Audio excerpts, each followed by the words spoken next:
You're listening to the Breadcrumb Mojito podcast, hosted by Connor Whale. All right. Perfect. Joe, welcome. Cheers, mate. Would you like a cocktail to start off with? Yeah, why not? We got coconut gimlet, pineapple chili mug, watermelon Negroni.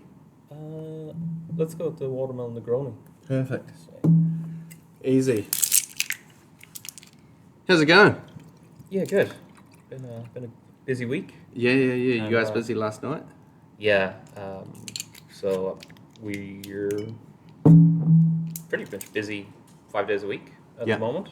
We've seen a lot more tourists as well, which is cool. Every night it's just getting more and more international guests, a few repeat guests here and there, and a lot of first timers too. Yeah. But yeah, it's fun time. Obviously, with kind of the Michelin news in New Zealand as well. We've seen a little. Sure. Cheers, mate. We've definitely seen a little bit of an increase in kind of guests coming in and checking the place out, maybe because they think maybe it'll be Michelin rated at some point, or everybody's asking about it. There's definitely a good buzz in the industry around it, so that's definitely been exciting for the last week or so. But yeah, you guys are definitely in the running because Paris Butter's 3 hats now? Paris Butter is 3 hats. We just won Best Service in Viva. Zenon, our executive chef and co-owner, he just won 2 knives at the World's Best Chef Awards. Wow.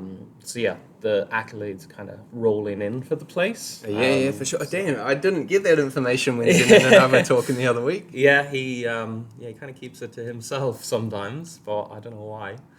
But yeah, it's awesome places, just going from strength to strength. Yeah. I've known Zenon and the guys there for the last few years, and kind of have always admired what they're doing. I think everybody in the industry has, and outside of the industry too. So it was a really nice kind of opportunity when it popped up to join them a couple months back. And I'm just delighted that they wanted me to come on board as well. Yeah, cool. Because what was your journey in order to get into PB? So I'm originally from Ireland. Couldn't tell. No. I've worked in hospitality for like 13, 14 years now. So since I was 17. And I started in hospitality because I needed to buy a car so I could go to college. Okay. And, what were you studying? At the time, I was actually studying music, media, and performance technology. Okay. Kind of had grand ambitions of getting into the music industry and production somehow. The course then I kind of quickly realized wasn't totally for me. And at the time, I was working in this fine dining-esque restaurant for a chef in the south of Ireland that had won like numerous awards as well, and I just became completely like enthralled by it. I'd always liked food and like dining out growing up. My mum is a chef, so when we go abroad we'd always go to like some nice restaurant usually, and I always found it like super interesting. We watched MasterChef every night growing up, and yeah, it was kind of, I'm super into cooking as well, so I was kind of like, I think back now and I'm like, it's weird that I didn't end up on the kitchen side. But yeah, it was just kind of a natural process of ending up front of house, grew from there, worked in a couple of different 4-star hotels, helped to open a restaurant in Ireland that achieved a Michelin plate and AA rosettes. And then I decided, you know what, I'm going to go travel. Went to Australia like every other Irish person does, down to County Coogee. Yeah. And I was in Sydney for just over a year. I don't know if I should say that actually, immigration.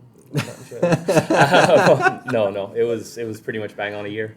And I came to New Zealand with the intention of going back to Australia after like a couple of months. Yeah, like everyone else. And that was actually in February of 2020. Yeah. So a couple of weeks later, the lockdown started, and I picked up a job at Sid Art in Ponsonby at the time with Sid and Chand, who owned it. And yeah, when the lockdown started, there was a couple of days later, they were like, there's no hope of getting visas in Australia, and it's like, oh no, what am I going to do now? And kind of start to see all these horror stories of like Irish people handing in the keys to their houses in Australia and Auckland and quitting their jobs, and then flights getting cancelled.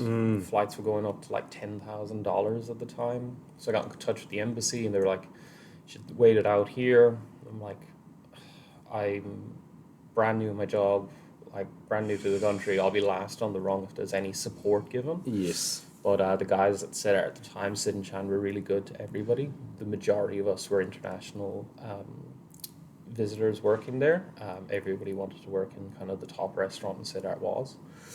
And they just said to us, I remember we were closing down for the last day, they were like, nobody's going to have to go home. Don't worry about it. And that just kind of, for me, has always stuck. Yeah, they looked after their people. Yeah, they well. really looked after everybody.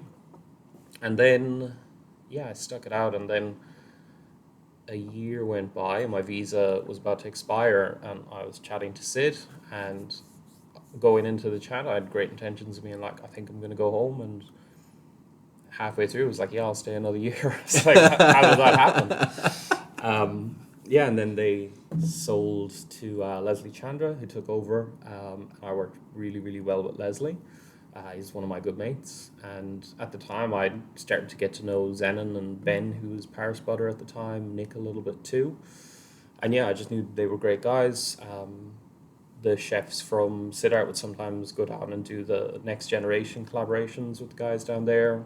I was always impressed by what they did, and yeah, I stuck around, helped out Leslie at Siddharth as much as I could, and then the opportunity to be the opening wine director of the wine room on College Hill popped up. So I did that for about 10 months, and then the opportunity for Paris Butter jumped up. Ben, the ex-restaurant manager, decided to move to Sydney, funnily enough. He's actually gone to Nell, which is the first restaurant I worked in when I was in Sydney. I worked there for 2 nights before I was like, oh, I've got another opportunity. But I was like, oh, it's funny that I'm taking Paris Butter, he's going to Nell, where I have been before. It's kind of funny gone how it full works circle. out. Yeah. The ironic outcome is the most likely. Yeah, and yeah, that's kind of how I ended up at Paris Butter in a very long, convoluted way. Yeah, but it's been, definitely a real journey. A whole bunch of like different experience. Obviously starting in kind of more relaxed settings, went into a hotel, fine dining, back into hotels for like 5 years, and I loved working in hotels at the time. I learned like every aspect. I was in fine dining, I was in behind the bar, I was in brasserie, I was in kind of the coffee dock side of things. And yeah, doing events, big weddings, it really helped me understand a lot more of the industry than just that one little thing. So even at Paris Butter, and at Siddharth, I look after the wine program, but I'm still able to come up with a cocktail menu. I can come up with a non-alcoholic pairing just from that time spent behind bars. I can understand how the kitchen works as well, so that gave me a really good kind of stepping stone, but definitely the people I worked around. Some awesome chefs back in Ireland, Derek Fitzpatrick and Mark Anderson, and then here like Sid and Leslie and Zenon himself. So yeah, it's just been kind of going from strength to strength. Yeah. Still getting away with it. Can't believe it. Hey, fake it till you make it, Oh eh? yeah, it's the Irish way. Yeah, I love it. Oh, I love it. That's quite cool. And, I guess being interested in the food from really early on lends itself really well to like the wine sort of world. Yeah. And I always think like, coming from a background of studying like performing arts and things like that, that's very much a front of house type personality. Like so many, front of house people we know, some sort of drama, music, performance based sort of experience. Yeah. Wanting to entertain people. Yeah. You don't want to be stuck in the kitchen. Like, I think a lot of my mates from Ireland, from college at the time, would have been like, he can be the loudest in the room at times. And it's I think a lot of them see me in restaurants and it's like, you're like a totally different person, but the same person at the same Yeah. time sometimes. And yeah, it's probably partly down to that kind of performing arts kind of side of things. Yeah, I've never really given it much thought about how it all happened. It all just seems so fluid at the time. Yeah. And yeah, like you said, being interested in the food side of things lends itself really well to kind of the interest in wine as that developed for me. That's obviously become quite a large part of it now. Yeah, because are you going down the sommelier? Yeah, so I did sort my of CMS because CMS, the Quartermaster Sommeliers. I wanted to do that because it was more service focused than WSET. Yeah. But unfortunately, it didn't come to New Zealand a lot over the COVID years. So when it came back, I was able to do my intro, so the first level to it. So yeah, I did that. Got my little pin. That was intense. That was like, even just for what's considered to be the entry level exam, the amount of knowledge required both for service, even in tasting. You don't have to do blind tasting in that, but you do need to know it. And then like you need to know the geography, the history of the world. Yeah. The things you need to know are quite intense. And then I've also got to be able to design a wine list that it's not like these are all the best wines that I could find. I want to make sure there's something for everybody. Make it as approachable but as interesting as possible. So somebody can come in and they're looking for an aged Bordeaux or like just really premium Burgundy or grower champagne, to somebody wants to come in, they want like ancient world Armenian wine or that's a bit obscure. Yeah, we've got all these, like I love finding just different things and just being able to tell a little bit of a story around it as well. That's the kind of real beauty. But what I really enjoyed when I moved to New Zealand was the actual culture around the industry here. There's a lot of winemakers that I know on a first name basis now, and they were definitely a contributing factor to actually staying here. The industry is just so cool. The people in it, from distributors to winemakers to the sommeliers, and this willingness to like share the knowledge as well. Because wine can sometimes be kind of standoffish. Yeah. And you walk into somewhere like maybe like Sittard or Paris Bud or French Cafe, and you see like the pristine tablecloths and we're all in suits, and there can be a wine list that's like 20 pages long, and it can be a bit A so bit confronting. Yeah, and especially moving here, I didn't have a great knowledge of New Zealand wine other than Marlborough Sauvignon Blanc and Central Otago Pinot. Everybody just kind of has been pushing each other to be better. I remember on my first trip to Marlborough for the safari tour down there, the guys all the winemakers talked about each other as colleagues rather than competitors. Yeah. And I was like, it's so weird, like in this industry, you're all you want people to buy your product and get on people's lists, but you can only do as well as the person beside you. Yeah. And that definitely resonated with me. It was a big part of why I continued down in this wine-focused role and moved away from being solely focused on being restaurant manager, venue manager. That was nice. Yeah, for sure. And like, I really appreciate the fact that everyone looks at each other as colleagues in the world. Like, it's that rising tides lift all boats type thing. If we're all doing really, really well and we're all supporting each other, the industry does well. Exactly. You never want it. It's lonely at the top. Yeah. You never want to be the only person at the top type thing. And so just the fact that everyone collaborates. I mean, you look at wine companies and whiskey distilleries, doing barrel finishes and all that sort of stuff, bars getting involved. I love the whole the collaboration side of things. And brace yourselves. It's sponsorship time. I know ads can feel like the broccoli of podcasts, but today we're talking about the Bar Society, a company I own and operate. So think of it as supporting my broccoli farm. This goes out to all cocktail lovers and hospitality pros. Are you ready to elevate your drinking experience? Introducing the Bar Society, New Zealand's leading clear ice supplier.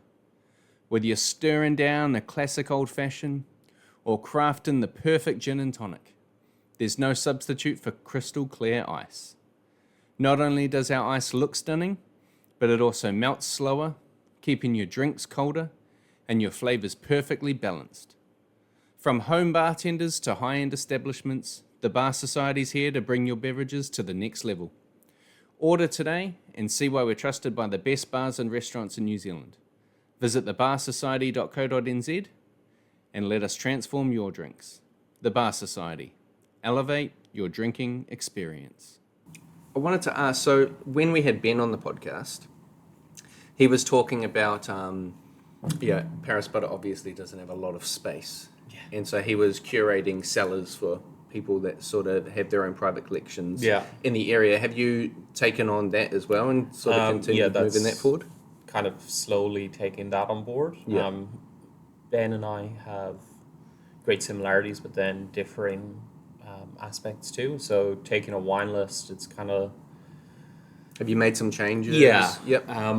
Like there's great wines on the list, but they're not wines that necessarily maybe I have a connection to, and I found that a little bit tougher to sell. So personalize it a bit. A lot of, like Ben's from the Hawke's Bay, so he had quite a few wines directly from suppliers that he knew himself and would have sourced, and I want to make sure that we maintain those relationships, but I've got to make sure that I maintain the relationships I've built as well. Yep, for sure. And also look at the clientele of Paris Butter and what they're looking for. But yeah, space is definitely a contributing factor to most restaurants and venues in Auckland, and cost as well. Like to install a cellar to look after your wines, or even to hire out a cellar, it can be costly for a business. Mm-hmm. And kind of with the rise of everything else, it's trying to figure out the best way that you can have the best wine list. And his way of interacting with clients that have their own private cellars that are willing to maybe move on some of their wines and get them on a wine list is a great opportunity, and it's something that I'm looking forward to continuing there. Yeah, that's really cool. I like the fact that you've, coming in and sort of taking the reins of the wine list. You add your own little pieces to it, curate it, personalize it. Because just like you said, it's hard to sell something that you don't connect to yourself. Yeah. And I think, any chef does the same thing. They'll come in, I don't really connect with these dishes, we'll swap them out for these that are some fan favorites that we've done before. Cocktail bartenders, exactly the same. I don't know a single cocktail bartender that's gone into a new bar as... It's like, I love that, I'll keep that. Yeah, exactly, and just run the entire same menu. Like, you have to personalize it, you have to sell it, because ultimately the customer they're there for great product and great service, but they also... Places like Paris Butter, you'll have a lot of regulars and out-of-towners, and you build relationships with those people, hoping that they'll come back. And they'll remember, I was talking to Joe at Paris Butter, and he recommended this, and he also recommended this restaurant in the South Island that we can go visit, and things like that. It's something that every new staff member I train, it's really important to me that they understand that the people that come into somewhere like Paris Butter, they're here for like 2 to 3 hours, and they're going to sit at the table, they're going to listen to the stories around the food and the wine, and it's really important that they we're welcoming them into our home, and we want to make sure that they're as comfortable as possible and that we keep them entertained and we've got a story to tell. We're not just putting food in front of you, a dish in front of you and running off.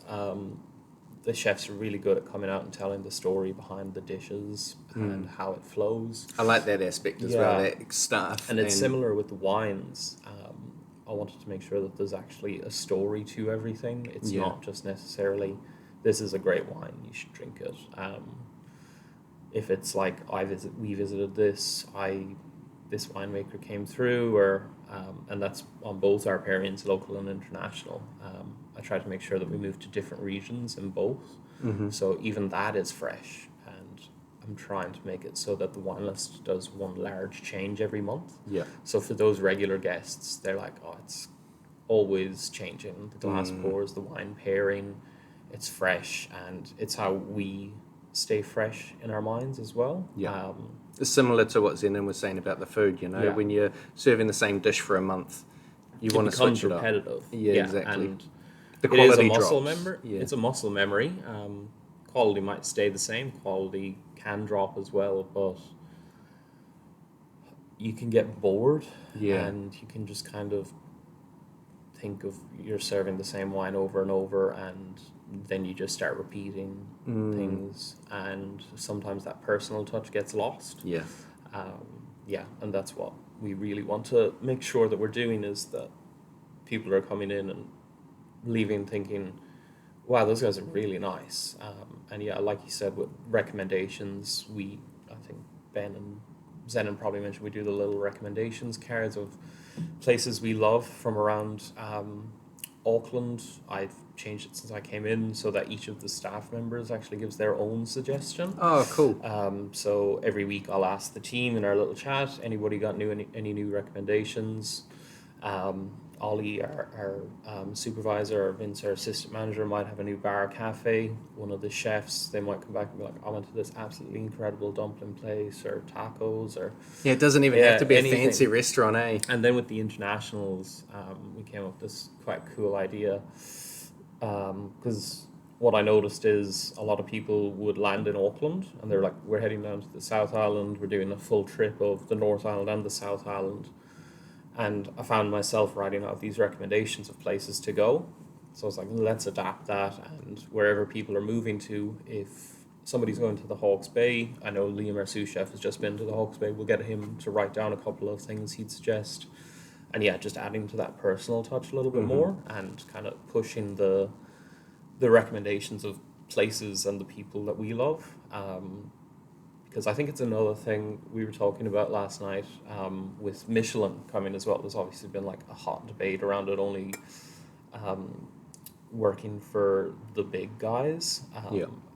And the way I'm thinking about it is that the people who travel to dine at Michelin restaurants, and there are a lot of them, there's people in this country that are interested in doing the world's 50 best, and they travel around the world just for that, or to hit like the 2 and the 3 stars. And that'll come to New Zealand.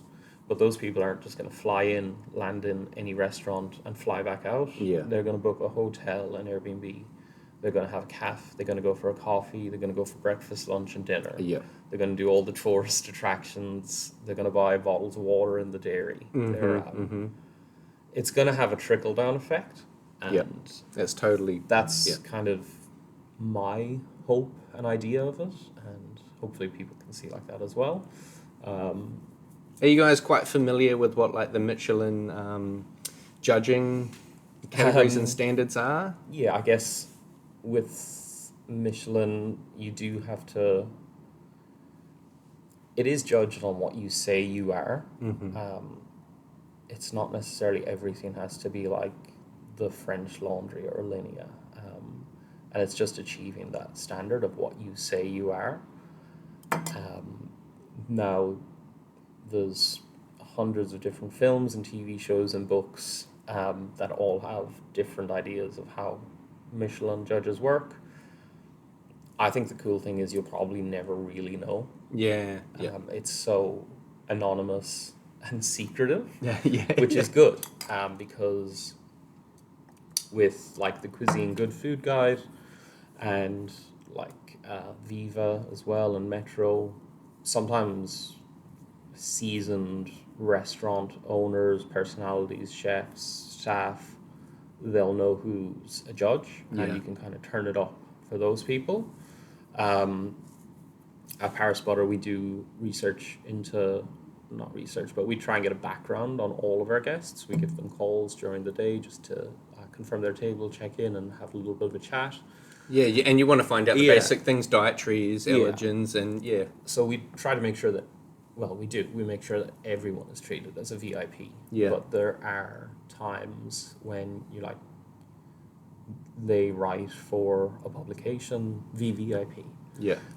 And I think it's important for everyone to kind of maybe get out of that. And the beauty of Michelin being so anonymous is everybody has to be treated like a VIP. VVVIP. Yeah, well, which true that. is like I said, they're coming into our home. They've chosen to spend their birthday, their anniversary, their Tuesday night with us. We're really appreciative of it. Without them coming in and sitting on that table, we don't have a job. I don't get to do what I love to do. Yeah. So every guest should be appreciated for that, and yeah, that's what I think around it. I totally agree with that sentiment. Like, I mean, everyone is a very important person. At the end of the day, just because they're triple VIPs, it doesn't mean they're paying more for the meal. And so everyone that's coming in off the street should be treated like that because they're paying the same amount of money. They're getting the same experience just because they're not handing you an award. Yeah. It doesn't mean they should. I've worked in places where like you get a text and like a reviewer's come in and all of a sudden owners and managers are like, I'll come in, I'll help out, I'll make sure everything's okay. And it's like, then it just looks... It looks messy. It looks weird. Where'd they appear from? Why were they hiding? Yeah, but, why has he still got his track pants on? Yeah. So yeah, you got to have the trust in your team as well. Like the week after we won Best Service with Viva, I had the entire week off previously because I was really sick. And having only been in the venue for like a month and a half prior to that, I was definitely a bit like, it's a full Friday and Saturday night, I should be there, but I was just like, I have to just trust the guys. Yeah. Let them do what they do. And we got awesome reviews from that weekend, great feedback from all the guests. Zenon's probably told you he goes to collaborations. Him and Ben and Liam, our sous chef, went away. This was after Ben left. They went away one week, and the CDPs and the commies in the kitchen just held it down. They did an absolutely incredible job, and you got to have that trust in your staff that if you're away and a VIP walks in, or a reviewer walks in, Michelin walks in, or it's just a really busy night, you hired these guys, we train these guys, we work together every day. You got to have that faith and trust in them. Because if you don't, then something's wrong in the system there, and you got to figure out how you make that work. Yeah, and for sure. I always think that that's a reflection on the person doing the training, doing the management. It's not a reflection on the guys who are doing the really hard yards on the floor. No, everything trickles down. Like everything stems down from the leadership and management. You got great leaders, you'll have a great team. You got average leaders, you'll have an average team. Yeah, and I also believe that.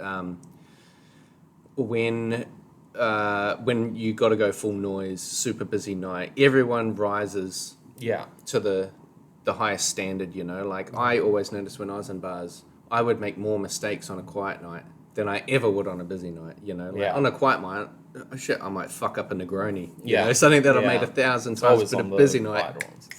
Exactly, because you're not tuned in as much. Don't you? Yeah, exactly. You're just totally locked in then on those quieter ones. And like over the COVID years, like it was obviously tough for fine dining. You'll see a lot of fine dining restaurants have now closed or changed their concept totally. And those nights where it was like, this is really sad. Yeah. You get into like the middle of winter on a Tuesday night, and you're like, I can't get this atmosphere up, and you can definitely feel kind of disillusioned with it yourself. And you got to kind of take that step back and figure out how do we readjust and pump this up, even if the bookings don't go up. The people, like I said, if they've chosen to come in here, let's make it the best night they've ever had. Yeah, exactly. And you almost, it's funny because you almost have less of an excuse for them to have a disappointing night. Like if there's only half the amount of people in the restaurant to look after, the people that are there should get twice as much energy and effort. Much love. Yeah, for sure. Yeah. You gotta, they've chosen to come to you, so let's give them the best experience that we possibly can. And people get into the slump, you know, I'm guilty of it myself. quiet night, you're checking your phone, looking around, talk to the wait staff, and it just, things can slip. Yeah. And it's important to sort of stay focused. Yeah, totally. Know what we're here for, Exactly. This is the job. Yeah. Love it. Yeah, that's why we got into it. It's just for like when those people leave, they walk out and they really say thank you. Mm-hmm. That kind of means a lot. Yeah. We just hired a really young guy called Joey. Joey is absolutely awesome. We love him. Paris butter. It's his first proper job in fine dining. Awesome. And he's just been like totally killing it. But he's like a sponge, soaking up all the knowledge. But Joey's originally from Japan, and we had a couple of Japanese tourists, and he kind of led the way with those tables. Yeah. And we're like 2-3 weeks in, and he's got it. And I remember taking their payment, and they waited to find Joey for him to come out, and they gave him like a big hug and a thank you, and I was like, that's cool. Like to wait for this 20-21-year-old kid who's brand new to it, and you've made their night. I was like, that's special. Yeah. What an asset to the restaurant, Yeah. Hold on to him. Yeah. Train him as much as you can. Our under 21s at the moment are they're promising. Yeah. Oh, that's senior awesome. level is going to be epic someday. Well, I find that talking about the COVID years, there was I think there was a big period where everyone kind of turning 18 didn't get to do what we would all typically do when we're 18, go out to the bars and things like that. So we kind of like almost lost a 2 to 3 year generation of kids that are involved in the restaurant and drinking world. And then there's also a massive quantity of people that were great assets to the industry, but they decided that, working the late nights and the confusing hours and things like that wasn't for them. And so we lost a chunk of people. We lost a bunch of early customers as well, and now it's just started to balance out. Younger people are getting more involved, and it's starting to pick back up again. And even the international aspect as well, when the kind of borders shut and the visas stopped. At the time when I was at Sitter, like the majority of us were international visitors, and we were all there for the same thing. We all just wanted to learn and work in the best place. And that's still the case, but it dipped a lot. Mm-hmm. And you could see a lot of people kind of were like, this industry doesn't really work anymore. I don't know when we're going to get back to full send. And they went in a different direction, and that hurt as well. So you're down the kids that were coming up that don't get to go out and enjoy it, and maybe think, this is cool, and pick up that job. We didn't have the internationals, and then we started to lose people who were like, I gotta find something else, I gotta make my ends meet, the subsidy doesn't cut it, doing takeaways isn't cutting it. Got kids to feed, got rent to pay. So it was, life happens. Like, there was times where I was like, it's just me on the floor, me and like one junior, and then we got lucky at Sitter, we found a couple of really epic staff. But there was times where it was kind of touch and go. And I think a lot of the industry found that. You could see like signs up everywhere. Apologies for any delays, short-staffed. But hopefully we're kind of over that now. I think saying Michelin, I think hopefully it encourages more people to come here and work for those restaurants that are going to be are hungry for Michelin. They'll be able to put that on their CV. Part of a restaurant where it got its first bib, plate, or star, or whatever is given out, if anything is given out. So hopefully that drives that a little bit more, that kind of hunger and passion in people to come work here. I know when it came out, I was like, I picked a great time to go back into fine dining. Exactly. Exactly. I do think, Michelin coming in is going to give us a nice, good spotlight on New Zealand fine hospitality. Yeah.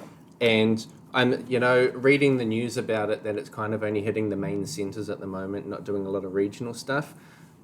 I guess a little bit frustrated for my regional restaurant friends that don't get involved, but I'm hoping You can't go full noise on the first day, so maybe gotta be start kind of- with the big destinations, and then we can filter out, because Yeah. there's places like, Paris Butter's done the collaboration with like Embra from Yeah. Taupo and things like this, and like Yeah. Phil's a great chef, Nora's Yeah. a great restaurant manager, and they need to be noticed as well. Same as Jude at the bistro, he's two-hat restaurant in Taupo, and he needs people like Pacifica and the Bay, like they need to be seen. One of the absolute best meals I've had in my life was at the chef's table at Blue Duck.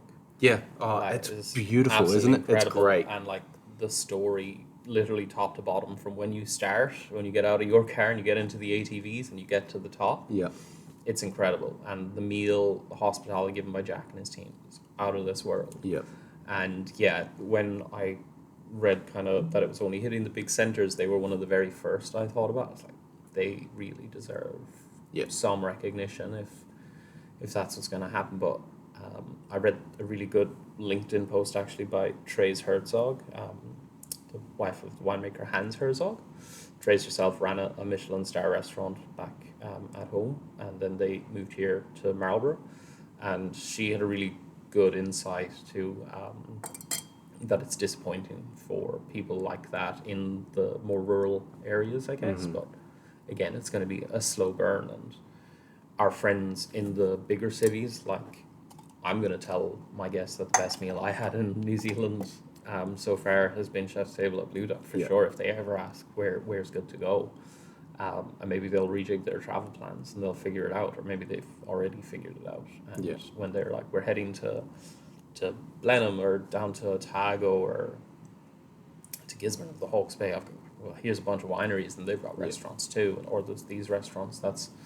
We kind of owe it to the people in the areas that aren't going to see Michelin, that any benefit we get, we try and make sure that's shared as much as possible. For sure. Like I said at the very start, like, we're all colleagues. Yeah. We're not competitors. We're colleagues. Like, you're only as good as your neighbour. So and I mean, just as staff, we pop around to different restaurants and experience different things. You learn different things from different chefs, different wait staff, different management styles. Yeah.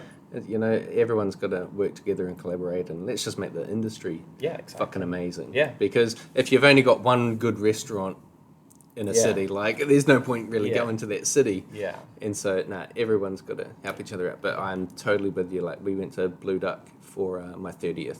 Yeah. And, like, had dinner there, sat at the table, binoculars, looking out at deer on the hill. The next morning, we're up at 5 a.m. to go hunting. Like, oh, bro, what an amazing experience. There's just, like, rabbits all outside of the hut. And it's like a goat or whatever. And you got, like, the horse paddocks. And, like, it's really cool. And all the staff, super kind, super easy to talk to, super knowledgeable about all of their different areas of expertise. Great experience. I've seen a few people there and raved about it. Like, I'd definitely go back. Yeah, they're awesome. Right, bro. We're kind of getting deep on time. Yeah. So we always finish on the breadcrumb mojito moment. Yeah. So I gave you a little bit of a sort of update on what it's about. Yeah. And it kind of, the reason that we call the podcast Breadcrumb Mojito stems back to the first ever cocktail I made in a bar, which was a mojito.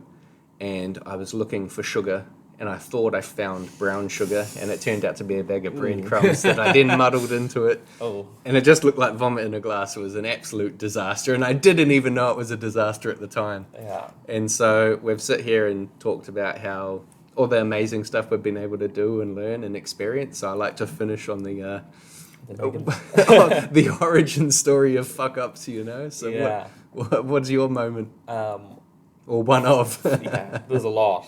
For somebody who has spent their life their working life like in fine dining and premium venues, I'm incredibly clumsy. Like, dangerously so. Like, I should not have this job. Yeah, don't give you the expensive wine. No. I dropped like a bottle of Petrus before, and I like caught it with my foot, and I'm like, how? But the story I was thinking of was back in the very first hotel I worked in, and I was working in a function bar at the time, which every Irish hotel has a function room, and they have weddings galore, Irish weddings are. If you haven't experienced one, you got to find one. They're non-stop and they go all night. Perfect. We had this big optics wall behind the bar, and then we had like Slim Jim glasses stacked really high for when people end up going on the shorts. And I had to change the optics of the ones that hang with the spirits. And it was a bottle of Smirnoff, and I put it up. I'm 2 weeks into this job. I'm on my own in this function bar. 200 people out at the wedding. Because one of the guys has just gone on his break, the other bartender, and I changed the vodka, Smirnoff, and I turn around to serve the guests, and all I hear is it drop, and it go into like 200 Slim Jim glasses. They all fall, and I try to catch it. All the glass goes into my hand, so I'm bleeding. There's like vodka everywhere. There's glass everywhere. There's nobody else in the bar. My hand has just started to go like that, and I'm like, I have no idea where there's a first aid. So I go out in the back and I walk up through the kitchen, like trying to get to the break room to find the senior bartender, and I've come back out and I'm like, there's blood the whole way up through the kitchen. So not only do I have to clean up all the broken glass, the bottle of vodka, all the vodka on the floor, the blood up through the corridor, I've completely forgotten to get this guy to finish his pint of Guinness as well. And he's just like, what the hell is going on? And it's probably when I should have been like, not for me. I'll stick to music production. But no, went full send into it. Yeah. Yeah. I mean, I guess you can take solace in the fact that all the glass was probably covered in vodka, so at least it was clean. Yeah, it was clean, I guess. Yeah, just a shame that it was all broke. Yeah. Oh, dude. Nightmare. Yeah, total nightmare. That would have been a fun rest of the night. Handle bandaged up. Yeah. Trying to, and then even the next day, getting in for prep, cutting the limes. You know, yeah. That's always the worst. That's, like I said, I'm clumsy and I constantly have little nicks on my fingers. I don't know where they come from. And you notice them the minute you're making somebody's cocktail. You're like, oh, crap. Yeah. Know that pain all too well. Yeah, little nick. You don't even notice it. There's no blood, but as soon as you squeeze a lemon or a lime wedge, it's all over. Yeah. Love it. Awesome. Sweet. Cheers, mate. Well, thank you very much for your time, bro. My pleasure. Thanks very much for having me. Hey, look, I'd love to get you on again. And hopefully we can learn a little bit more and do a longer version. Yeah, that'd be awesome. Sorry, I got a cough for some reason. But thank you for your time. Appreciate it. Cheers. Everyone else, go down to Paris Butter. Yeah. Check out the team. Enjoy some good food. Come on in. Yeah. We've had a few of you on now, so yeah. Plenty of support from our end. Yeah. But thank you very much. Cheers. And see you later, everyone. Thanks very much, guys. Perfect, bro. Sweet. That was really good. Awesome. Really, really, really good. That's it for this week's episode of the Breadcrumb Mojito Podcast. Follow us on Spotify, YouTube, Instagram and TikTok at the Breadcrumb Mojito Podcast and look out for next week's episode.